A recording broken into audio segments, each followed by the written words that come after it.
వల్ల వచ్చే మాటలేవి.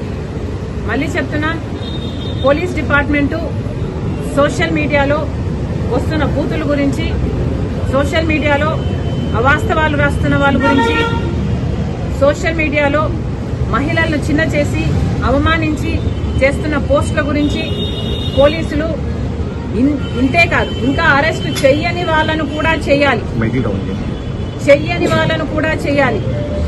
ఏ పార్టీకి సంబంధించినా పర్వాలేదు, ఆఖరికి వైసీపీ అయినా, టీడీపీ అయినా, కాంగ్రెస్ పార్టీ అయినా పర్వాలేదు. అసభ్యకరంగా ఎవరు పోస్టులు పెట్టినా కూడా పోలీస్ డిపార్ట్మెంట్ చర్యలు తీసుకోవాలి, వాళ్ళని అరెస్టు చేయాలి అని కాంగ్రెస్ పార్టీ డిమాండ్ చేస్తుంది. ఇది ఒక పొలిటికల్ ఇష్యూ కాదు, ఇది ఒక సోషల్ ఇష్యూ. కాబట్టి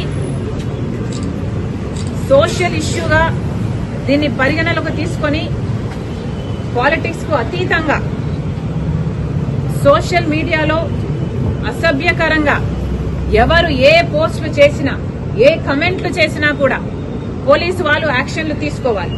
గతంలో చేసిన కమెంట్లకు కూడా ఎవరు ఎంత క్షమాపణలు అడిగినా కూడా ఇది క్షమించరాని నేరం. సోషల్ మీడియాలో నిజంగా చాలా బూతులు, తిట్లు, అసలు లిమిట్ లేకుండా పోయింది. కాబట్టి ఎవరు ఎంత ప్రాధేయపడినా మమ్మల్ని క్షమించండి అని సోషల్ మీడియాలో వేడుకుంటున్నా, ఎవరైతే బూతులు పెట్టారో వాళ్ళ మీద తప్పకుండా యాక్షన్ తీసుకోవాలి. ఇది ఒక పొలిటికల్ ఇష్యూ కాదు, సోషల్ ఇష్యూగా చూడాలని మరొకసారి పోలీసుల్ని మీరు చేస్తున్న పనికి అభినందిస్తూ కాంగ్రెస్ పార్టీ డిమాండ్ చేస్తుంది. మా వీడియో మీకు నచ్చినట్లయితే please like, share and subscribe.